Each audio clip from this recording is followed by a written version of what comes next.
Online classes के channel में बहुत बहुत स्वागत है।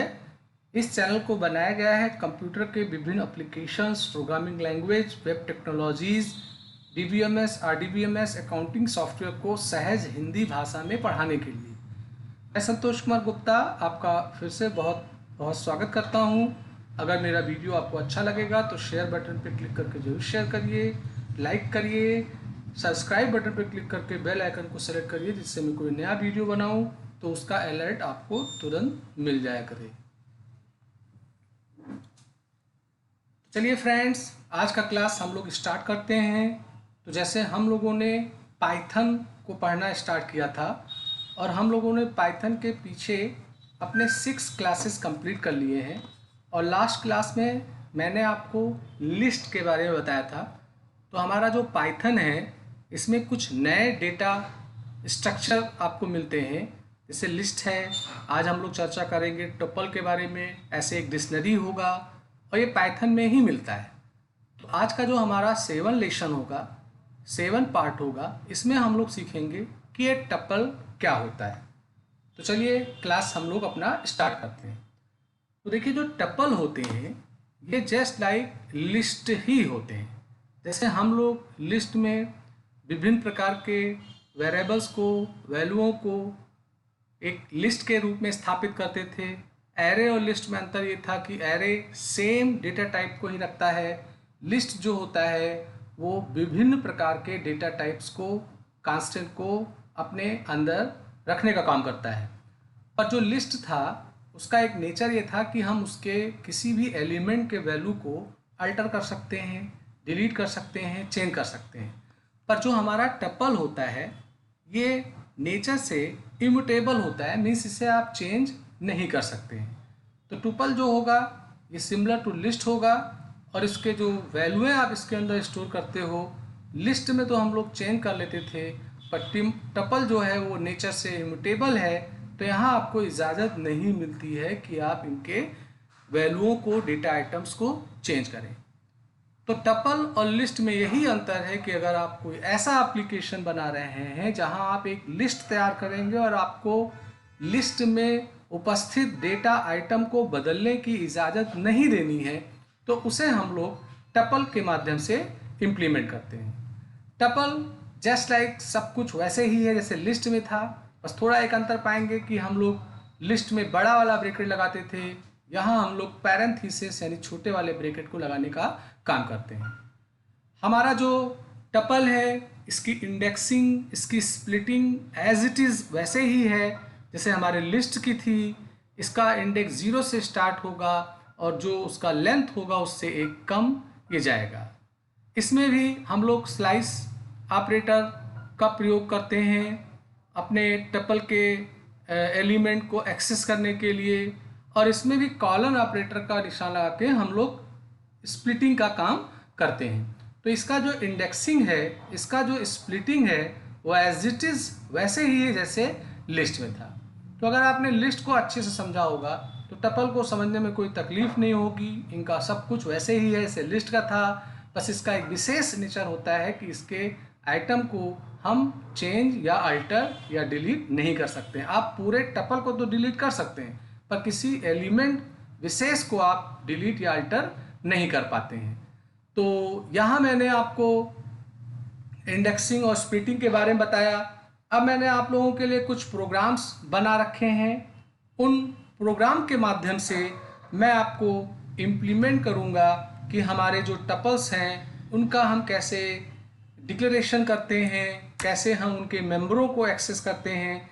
इस बात की चर्चा आपके सामने होने वाली है।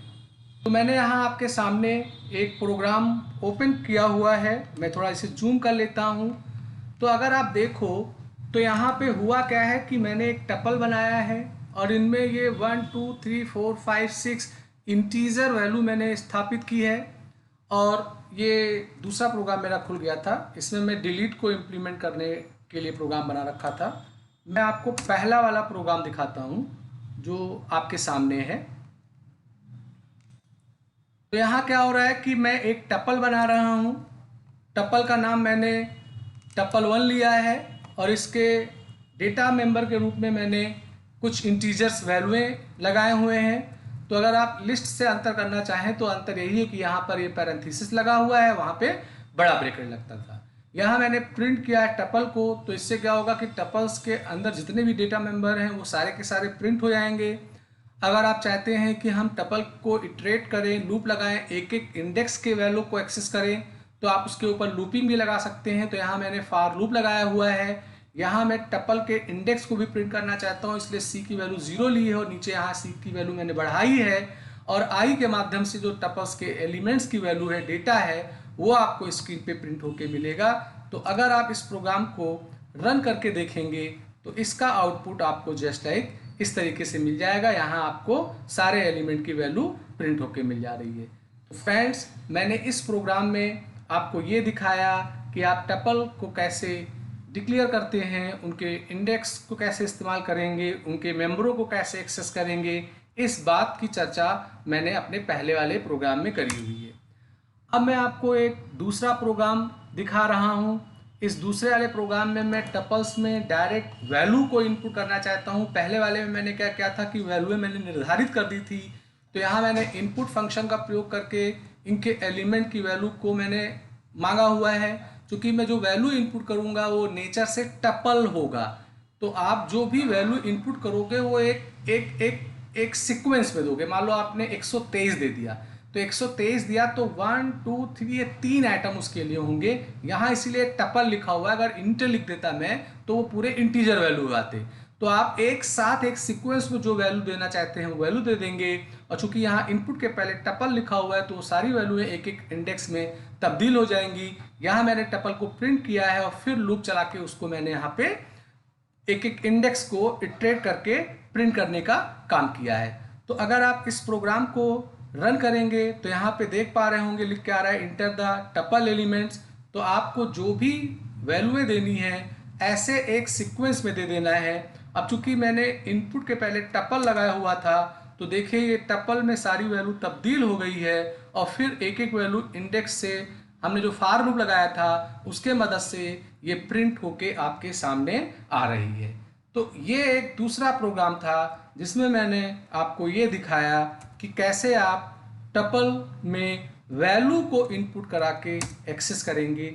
इस बात की चर्चा मैंने की है। अब जैसे मैंने आपको बताया था कि टपल का जो नेचर होता है, हम इसके वैल्यूओं को ना बदल सकते हैं, माने अल्टर कर सकते हैं, ना डेल कर सकते हैं। तो अगर आप देखो तो यहाँ मैंने टपल एक बनाया हुआ है, मैंने टपल को प्रिंट किया है। अब मैं कोशिश कर रहा हूँ कि डेल एक कीवर्ड था जो लिस्ट में आया था, तो मैं डेल कीवर्ड से टपल 0 वाले इंडेक्स को डिलीट करना चाहता हूँ। तो इस लाइन पे हमारा इंटरप्रेटर एरर दे देगा। फिर मैं यहाँ प्रिंट कर रहा हूँ कि अगर डिलीट हो तो उसके बाद क्या है वो हो जाए। फिर यहाँ पूरे टपल को मैं डिस्ट्रॉय कर रहा हूँ, फिर उसको प्रिंट कर रहा हूँ। तो चूंकि इस लाइन पे, डेल वाले लाइन पे इंडेक्स जो एक एलिमेंट डिलीट हो रहा है, यहाँ एरर आ जाएगा, इसलिए प्रोग्राम का फिलहाल हमें कोई आउटपुट नहीं मिल पाएगा। तो मैं अगर इस प्रोग्राम को रन करूँ तो देखो आप यहाँ सीधे सीधे लिख के आ रहा है कि tuple object does not support item deletion. वहीं अगर आप लिस्ट की बात करिए तो बड़ी आसानी से हम लोग उसके वैल्यू को डिलीट कर लेते थे। तो यहाँ वाला जो ये डेल वाला है, इस लाइन के आगे मैं कमेंट का सिंबल लगा देता हूँ, या इसे आप हटा ही सकते हैं। तो अब मैंने इसे हटा दिया तो इसका मतलब जो मैंने टपल में वैल्यू इनिशियलाइज करी थी वो प्रिंट हो जाएंगी पूरी की पूरी। फिर उसके बाद देखो मैंने यहाँ कंप्लीट टपल के डिलीट की बात की है, तो पूरे टपल को आप डिलीट करने की अनुमति पाएंगे। और उसके बाद जब मैं प्रिंट करूंगा तो चूंकि टपल हमारा डिलीट हो चुका है तो वो हमें मैसेज देगा कि ऐसा कोई ऑब्जेक्ट आपके पास नहीं है। तो इस प्रोग्राम को अगर मैं रन करता हूं तो आप देखो पहले टपल की वैल्यूएं प्रिंट हुई और वैल्यूएं प्रिंट होने के बाद जब मैंने टपल को नष्ट कर दिया, डिस्ट्रॉय कर दिया, तो वो यहाँ बता रहा है कि आपका टपल जो है टपल 1 इज नॉट डिफाइंड। तो फ्रेंड्स, हमारा जो टपल है वो जस्ट लाइक लिस्ट ही काम करता है, बस केवल इसका एक स्पेशल नेचर यही है कि हम इसके वैल्यू को अल्टर या नष्ट नहीं कर सकते हैं। तो ये एक टॉपिक था टपल जो मैंने पढ़ाया। आप इसे इस तरीके से तैयार करिए कि अक्सर एग्जाम वगैरह में आपको पूछा जाएगा कि लिस्ट और टपल में चूँकि सिमिलरिटी है तो अंतर क्या होता है। तो अंतर यही है कि लिस्ट की वैल्यू बदली जा सकती है पर इसकी वैल्यू बदली या डिलीट की नहीं जा सकती है। तो फ्रेंड्स, अगर आज का वीडियो आपको मेरा अच्छा लगा हो तो इसे ज़रूर लाइक करिए, शेयर करिए, सब्सक्राइब करिए और बेल आइकन को सेलेक्ट करिए, जिससे कोई मैं नया वीडियो बनाऊं तो उसका अलर्ट आपको तुरंत मिल जाया करे। तो मैं आज का क्लास यहीं पे समाप्त करता हूं। Thank you.